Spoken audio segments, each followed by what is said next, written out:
Assalamualaikum warahmatullahi wabarakatuh. Bismillah, alhamdulillah, wassalatu wassalamu ala rasulillah Muhammad ibn Abdullah, sahibu syafa'ah minat dunya hatta al-akhirah. La hawla wa la quwata illa billah, amma ba'da. Anak-anakku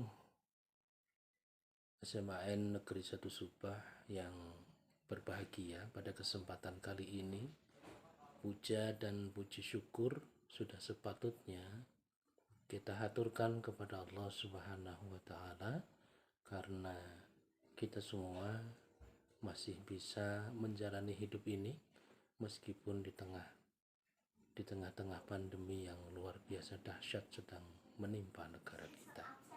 Kemudian salawat serta salam marilah kita sampaikan kepada junjungan kita Nabi Agung Nabi Muhammad sallallahu alaihi wasallam yang telah membawa kita minal dhulumati ilal nur. Anak-anakku SMA Negeri 1 Subah yang berbahagia, bahwa Allah Subhanahu wa taala memberikan ujian kepada manusia banyak sekali bentuknya. Salah satu bentuknya adalah berupa pandemi atau wabah yang sedang melanda negeri kita ini. Maka oleh karena itu Allah Subhanahu wa taala memberikan beberapa ketentuan-ketentuan yang jelas di dalam kitabnya, Nabi di dalam sunnahnya, dan para ulama menggariskan bahwa dalam menghadapi musibah kita harus melakukan atau memikirkan beberapa hal.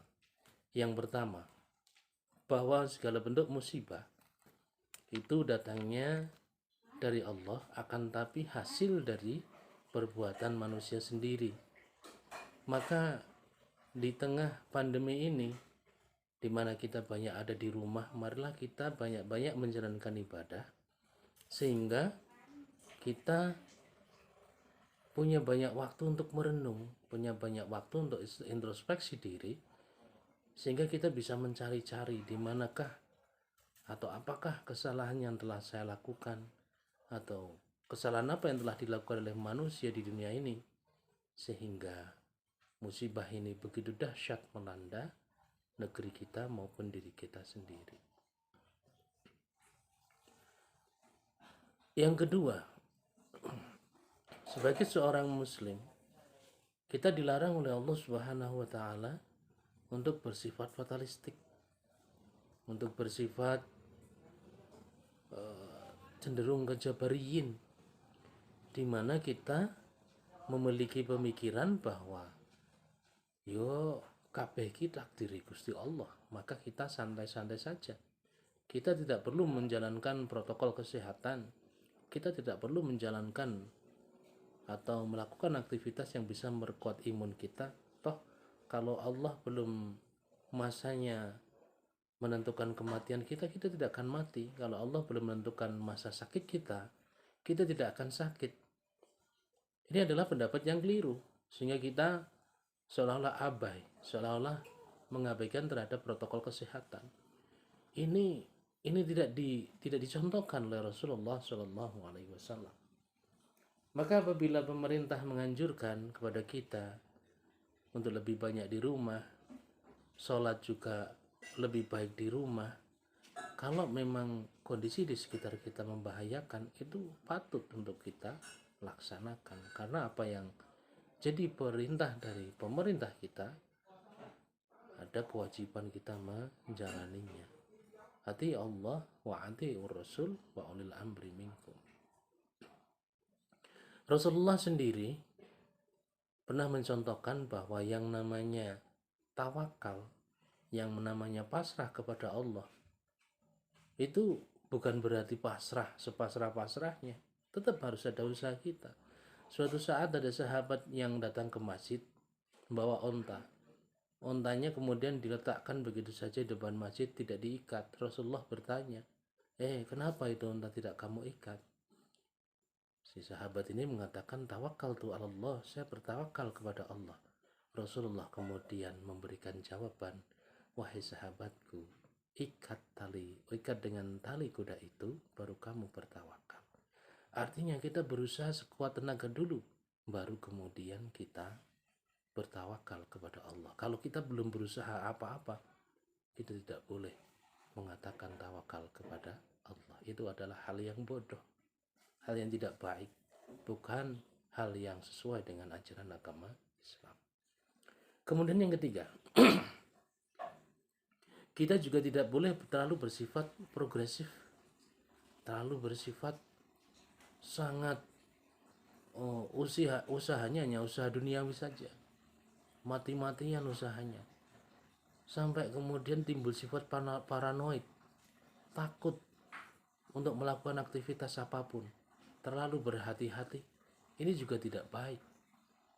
Bahwa betul kita memang harus berusaha sekuat tenaga, tetapi kita juga harus menenangkan, menenteramkan hati kita, di mana tentramnya hati, ketenangan hati adalah bagian dari usaha. Jadi kita tidak boleh berusaha mati-matian sampai mengabaikan hal-hal yang sifatnya religius, spiritual. Kemudian kita sama sekali tidak berinteraksi dengan masyarakat secara total. Kita tidak mau berinteraksi dengan siapapun. Ini juga salah. Semua tetap kita jalankan, akan tetapi dengan protokol kesehatan yang telah dianjurkan oleh pemerintah kita, pemerintah Republik Indonesia. Anak-anakku sekalian, 3 hal sikap itu harus penting kita lakukan. Karena tanpa itu, kita sebagai umat Islam tidak bisa menjalankan kehidupan ini dengan baik.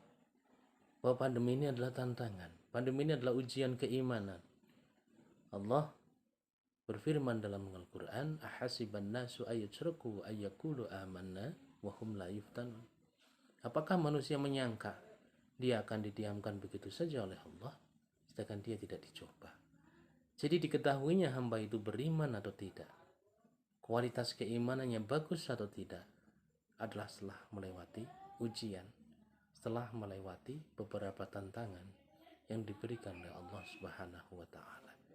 Anak-anakku sekalian, SMA Negeri 1 Subah yang berbahagia, bahwa marilah kita bersama-sama memilih sikap yang terbaik untuk diri kita, untuk bangsa kita, untuk negara kita, untuk agama kita, agar kita bisa melalui semua ini dengan kemenangan. Bahwa apabila kita mau berkonsisten dengan kebaikan yang kita lakukan, insya Allah Allah akan memberikan kemenangan untuk kita semua. Demikian apa yang bisa saya sampaikan, teriring doa untuk kalian semua, agar kalian bisa menjalani pandemi ini dengan baik, menjalani pembelajaran ini dari rumah dengan baik, dan kalian tetap bisa menjadi pribadi-pribadi yang berkualitas, pribadi-pribadi yang bertanggung jawab dan bermanfaat untuk keluarga kalian, untuk negara kalian, untuk agama kalian. Wal'afu minkum billahi taufiq hidayah wa naya. Assalamualaikum warahmatullahi wabarakatuh.